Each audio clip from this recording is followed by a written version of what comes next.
Lundi 4 mai 2020, bonjour à tous, voyons ensemble tout de suite les titres de ce journal. En Côte d'Ivoire, 36 nouveaux cas de coronavirus enregistrés hier par le ministère de la Santé et de l'Hygiène publique. Le bilan ivoirien du coronavirus fait ainsi état de 1398 cas confirmés, dont 653 personnes guéries et 17 décès. Dans cette édition, les précisions du ministre de la Santé et de l'Hygiène publique, le docteur Eugène Aka Awele. Toujours en Côte d'Ivoire, le commandement supérieur de la gendarmerie nationale a décidé de monter au créneau. Il organise actuellement une tournée de sensibilisation contre le coronavirus à l'endroit des éléments de la gendarmerie dans la région sud-est du pays. Enfin, Madagascar, également dans la lutte contre le coronavirus. Le président Andry Rajoelina annonce des essais cliniques d'injection à base d'artémisia sur les nouveaux malades. Voilà, nous parlerons largement de la lutte contre le coronavirus en Côte d'Ivoire dans ce journal.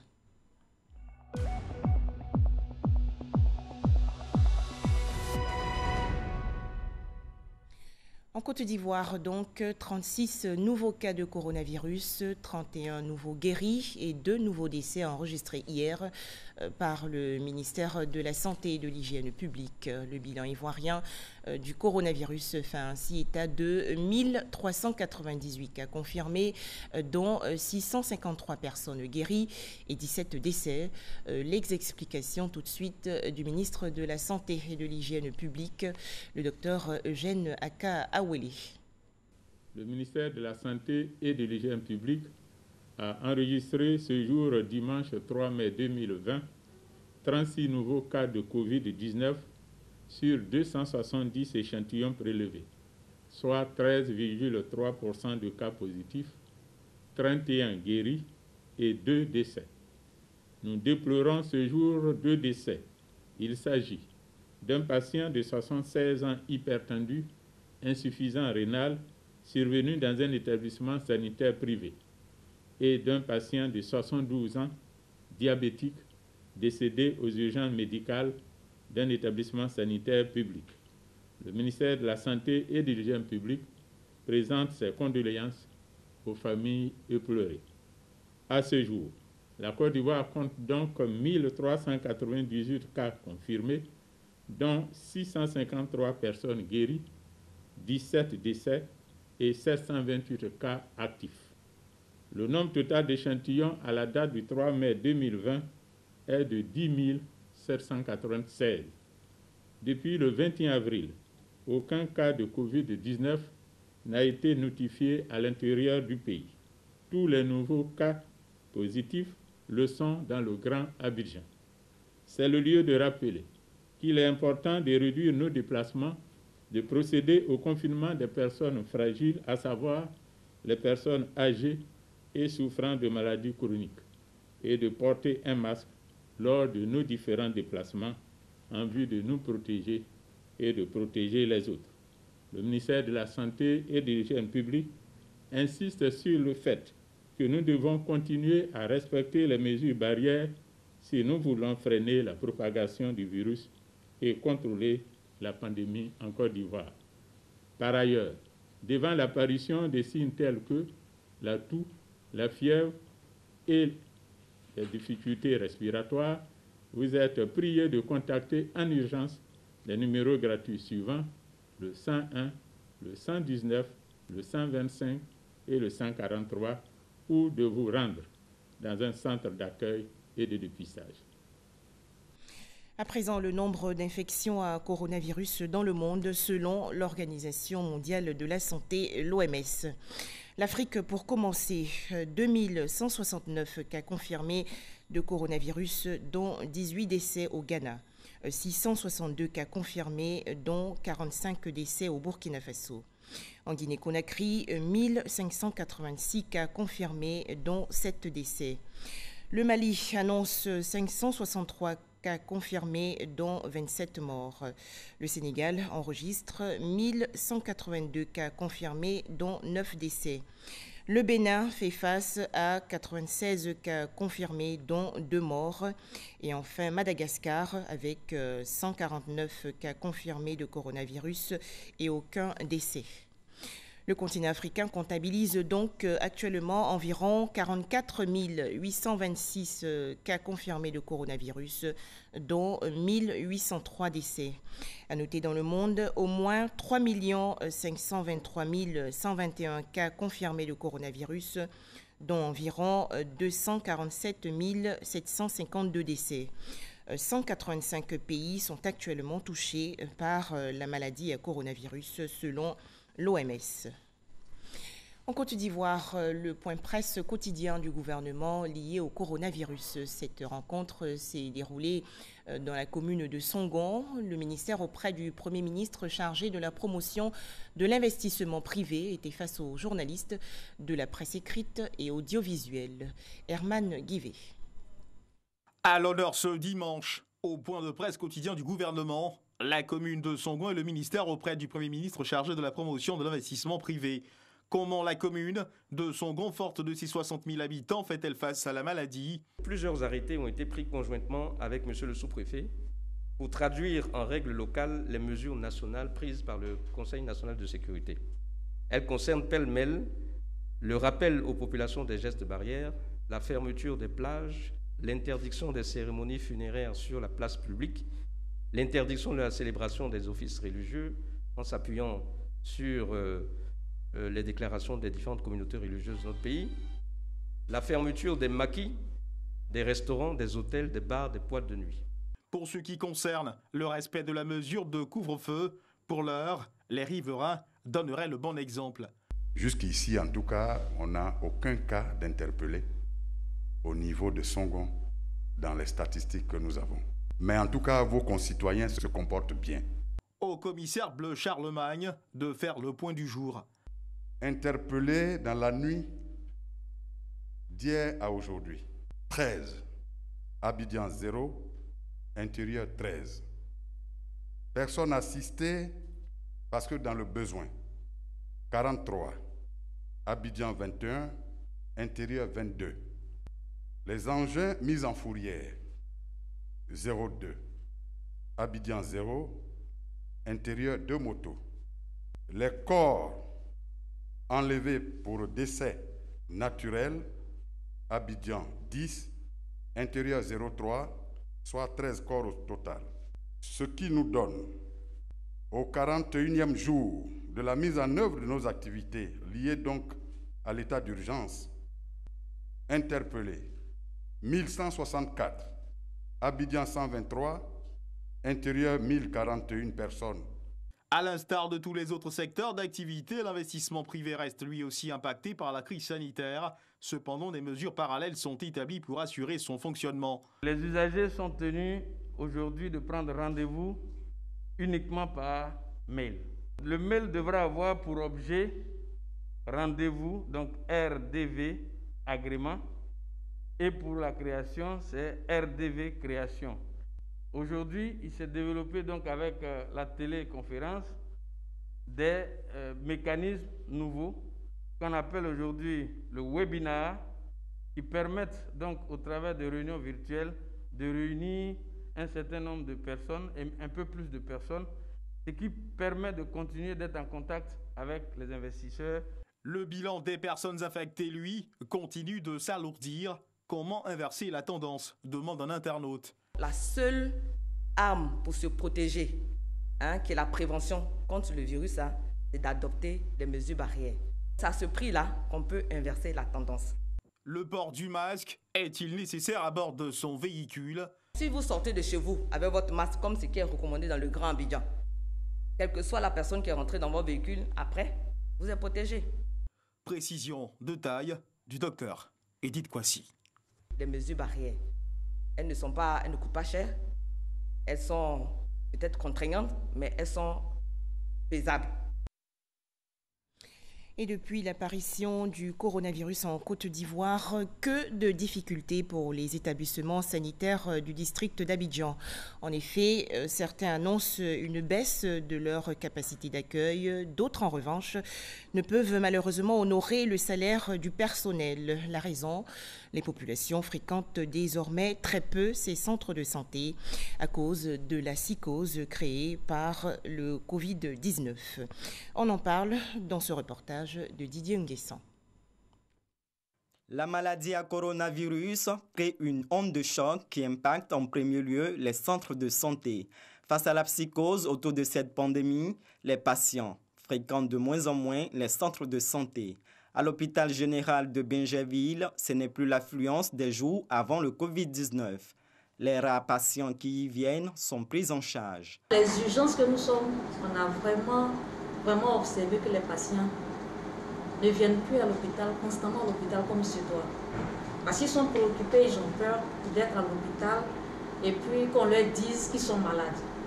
Certains, quand ils arrivent, même quand ils sont enrhumés et qu'ils toussent, ils ont même peur de signifier cela. Médecins et gestionnaires de l'hôpital partagent ce constat et s'inquiètent face au risque d'automédication. Dans le mois de mars, nous avons eu plus de 1000 consultations. Les chiffres vont beaucoup baisser parce que l'affluence a diminué. Que ce soit la vaccination, la gynéco, on a une très forte baisse des taux de consultation. Les gens pensent qu'en venant à l'hôpital, ils vont se faire contaminer par le Covid. Donc ils préfèrent rester à la maison ou bien se rendre dans les pharmacies pour faire une automédication. On est pratiquement à 1/5 de l'utilisation actuellement. Pour être concret, en moyenne, nous avons 500 patients par jour. Aujourd'hui, nous nous retrouvons avec 100 patients.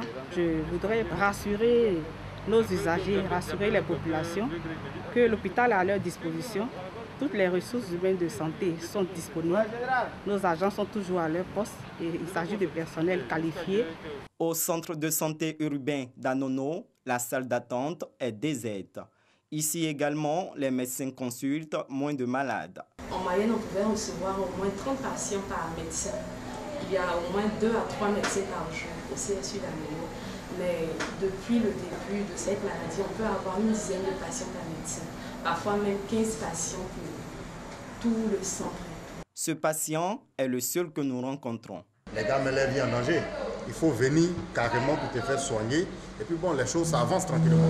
Donc ça ne sert à rien d'avoir peur pour venir te faire soigner. La baisse de la fréquentation de ce centre de proximité se perçoit en pharmacie. Le gestionnaire des stocks de médicaments, de moins en moins sollicité, tue l'ennui comme il peut. Évaluer une baisse de 30 à 40% des recettes. Plus ils font de l'automédication, les médicaments qui se procurent, ce n'est pas l'origine et les conséquences de ces médicaments. Donc ils s'exposent plus à plusieurs pathologies. À Adjamé, l'hôpital général accueille entre 800 et 900 patients par mois en temps normal.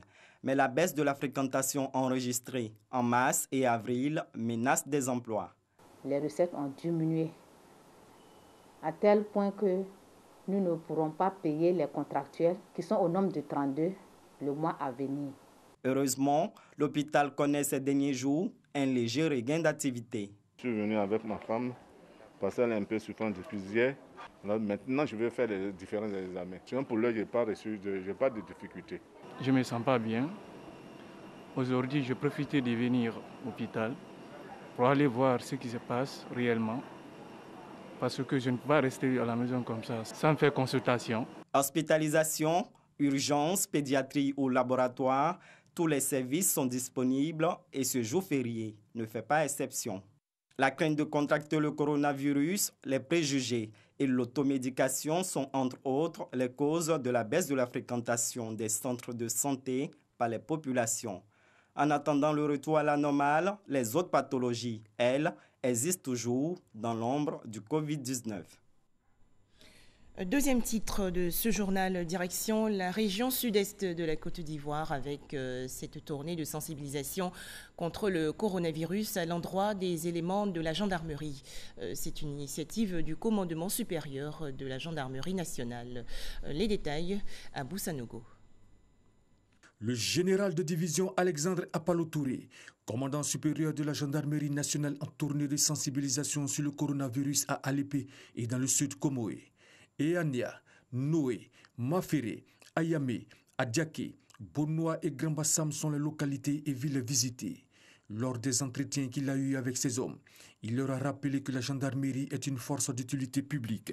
Après avoir décrit la gravité de la situation sanitaire, Alexandre Apalo-Touré a exhorté ces hommes à respecter les mesures barrières et surtout à sensibiliser les populations afin de briser la chaîne de propagation de la maladie. Nous estimons, nous gendarmes, force de discipline, force républicaine, garante des institutions républicaines, que s'il y a un combat à mener pour la sécurisation, pour le bien-être des Ivoiriens, nous devons être en première ligne. C'est pour cette raison que je viens vous dire que vous avez raison d'être sur le terrain, vous avez raison de vous battre pour que le message de son Excellence, Monsieur le Président de la République et du gouvernement puisse être compris et exécuté. Mais la méthode pour transmettre ce message, pour le faire exécuter, c'est que nous soyons nous-mêmes des exemples. Aux gendarmes, le commandant supérieur a témoigné sa satisfaction au regard des résultats obtenus sur le terrain avant de les inviter à poursuivre les efforts pour le bien-être sécuritaire des populations. À l'ensemble des forces présentes sur le corridor sécuritaire, il leur a recommandé une synergie d'action pour être plus efficace.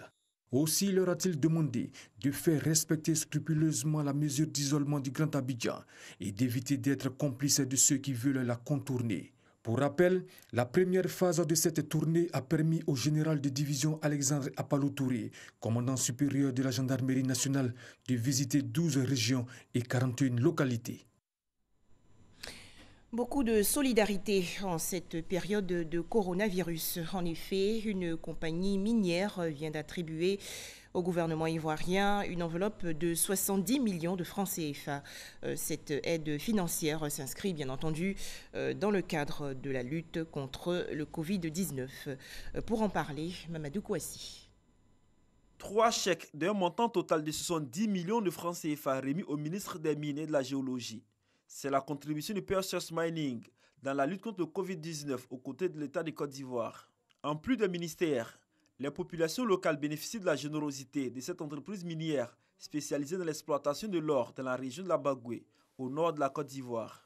Afin d'accompagner l'État dans son combat pour garantir la résilience de l'économie ivoirienne, le groupe Perseus ne ménagera aucun effort pour poursuivre les investissements projetés et assurer la continuité de ces opérations malgré les contraintes opérationnelles du moment.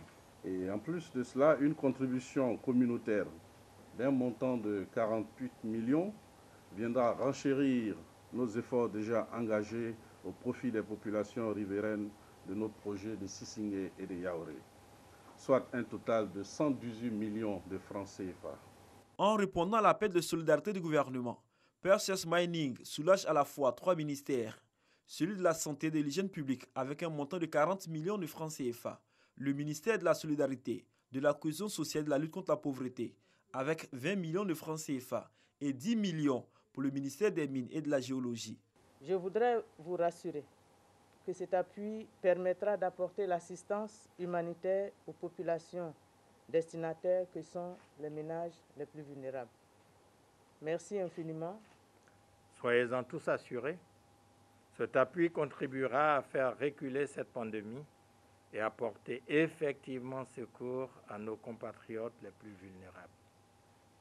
C'est donc pour moi l'occasion de réitérer mon appel aux autres entreprises minières afin qu'elles suivent l'exemple du groupe Perseus Mining et rejoignent cette chaîne de solidarité et de fraternité que nous souhaitons encore plus longue et plus solide.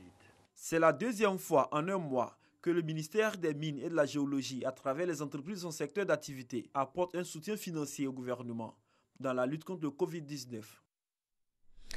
Plus loin, en République démocratique du Congo, beaucoup de difficultés dans le secteur minier. En effet, cette filière, première pourvoyeuse de l'économie nationale, connaît un ralentissement de ses activités depuis l'apparition du coronavirus dans le pays. Certaines entreprises ont vu leur production réduite, d'autres ont tout simplement suspendu les affaires et mis en congé technique des centaines de travailleurs. Retour en Côte d'Ivoire, des vivres et autres kits sanitaires offerts il y a quelques jours aux populations de la région du Béret dans le centre-nord. Ce don, estimé à 35 millions de francs CFA, est destiné à lutter contre la propagation du coronavirus. C'est une initiative du ministre des Ressources animales et halieutiques, Moussa Dosso, également président du conseil régional du Béret. Le point avec Kwadio Kwame de RTI Boaké. 35 millions de francs CFA, une contribution pour éviter la propagation du coronavirus dans la région du Béret. Un soutien financier du ministre des Ressources animales et halieutiques, Moussa Dosso, par ailleurs, président du conseil régional du Béret. Des dons de kits de prévention contre le coronavirus et un appui en numéraire aux forces de défense et de sécurité, au personnel soignant et à la communauté musulmane. Le préfet des régions reçoit ainsi des mains du représentant du donateur un échantillon des dons dans les locaux de la préfecture de Mankono. Les grands bénéficiaires sont les populations des 3 départements du Béret, Kounaïri, Diarra et Mankono. Il s'agit pour le conseil régional d'être auprès des populations en cette période de crise sanitaire mondiale et surtout les inviter au respect strict des règles d'hygiène. Ces dons doivent aussi accroître la capacité opérationnelle de nos autorités locales pour lutter efficacement contre cette pandémie. Pour le préfet des régions, les autorités administratives et sécuritaires sont à la tâche pour faire barrage au Covid-19 dans le Béret. Saluer ce geste de haute portée sociale. Si pour l'instant, on ne déplore aucun cas suspect dans notre région, on note cependant des cas alertes. Ce sont des personnes qui sont sorties des zones infectées et qui se retrouvent dans notre région. Les autorités coutumières et les guides religieux ont exprimé leur gratitude au ministre Moussa Dosso et au gouvernement à travers prières et bénédictions. Des kits alimentaires et sanitaires offerts récemment aux populations de la municipalité d'Atekoubé dans le district d'Abidjan. C'est un don du ministre de l'Hydraulique, également maire de la commune, Laurent Tchagbar. Objectif, lutter efficacement contre le coronavirus. Le point avec Régis Kofi. Difficile de percevoir la joie sur le visage des populations du fait des masques. Pourtant, elles sont heureuses de recevoir ce jeudi 30 avril, des mains du ministre Laurent Tchagba, 3500 kits alimentaires, composés notamment de riz, d'huile, de pâtes alimentaires, accompagnés de 500 kits de lavage des mains pour se prémunir du coronavirus. Quel que soit le niveau d'activité qu'on a, aujourd'hui tout le monde est réduit en impuissance face à cette pandémie. Quand quelqu'un veut apporter de la nourriture, des moyens sanitaires de résistance, c'est plus qu'un appui. Ça nous fait du bien puisque actuellement il faut laver les mains. Comme le président a dit, on lave les mains, il nous envoie des seaux, ça va nous faire du bien, les gels. La nourriture aussi, actuellement, toutes les activités sont arrêtées, ça va faire du bien aux populations. L'occasion a été mise à profit par le donateur, le ministre de l'Hydraulique, par ailleurs député de la commune d'Atekoubé, pour exhorter les populations au respect des mesures barrières. Premièrement, lavage des mains. Si on n'a pas la possibilité de se laver les mains, utiliser les gels hydroalcooliques. Mais surtout porter les masques lorsqu'on sort. Parce que le Covid-19 est un virus qui ne se déplace pas, mais c'est l'homme qui déplace le virus. Ces dons, d'un coût total de 32 millions de francs CFA, ont été remis aux représentants des différentes couches sociales de la population. Des vivres et non-vivres distribués récemment aux populations vulnérables de la commune d'Adjamé. Ce don, estimé à 17 millions de francs CFA, vise à lutter contre le coronavirus. C'est la contribution des cadres de cette municipalité. Ils sont au micro de Noël Niagno. Ces vivres et non-vivres d'une valeur de 17 millions de francs CFA sont destinés aux populations vulnérables d'Adjamé. Les donateurs, les cadres de la cité. Au nombre de ceux-ci, le secrétaire d'État aux droits de l'homme, Aimé Zébéyou. Pour cet acte de générosité, les cadres se sont cotisés avec un double objectif, répondre à l'appel du président de la République avec la survenue de la crise sanitaire et traduire en actes concrets leur gratitude aux populations d'Adjamé, singulièrement à la frange la plus vulnérable. Le maire de la commune a salué l'esprit de générosité des cadres qui ont répondu à l'appel à la solidarité agissante. Puis il a donné l'assurance d'une distribution équitable à la cible. La diaspora ivoirienne également affectée par la crise sanitaire liée au coronavirus. Les Ivoiriens de l'extérieur ont ainsi reçu des dons, à savoir des vivres et non-vivres. Le point avec Éric Goré. La maladie à coronavirus fait beaucoup de mal à l'économie nationale. Une chaîne de solidarité est née en Côte d'Ivoire.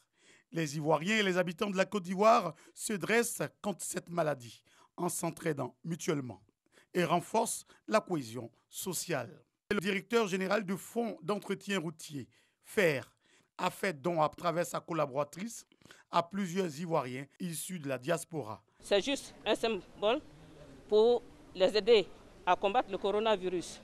Les bénéficiaires approuvent cette action. Je suis retenu en Côte d'Ivoire parce que je ne peux plus retourner en France à cause du coronavirus.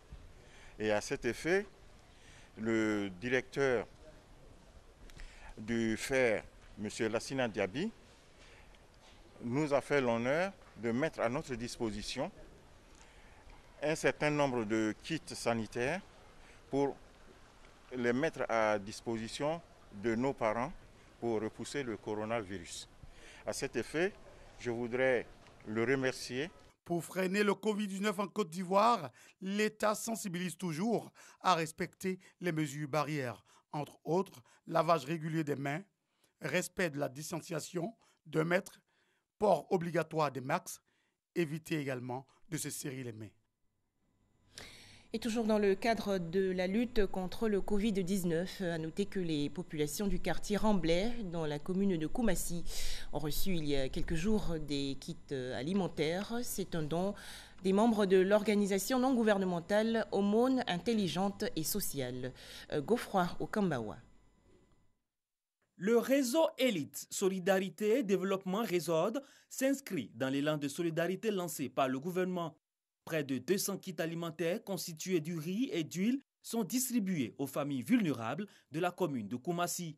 Une initiative qui permettra à ces familles de passer également dans de meilleures conditions le mois du Ramadan. Nous remercions le volet social de réseau Élite Solidarité et Développement.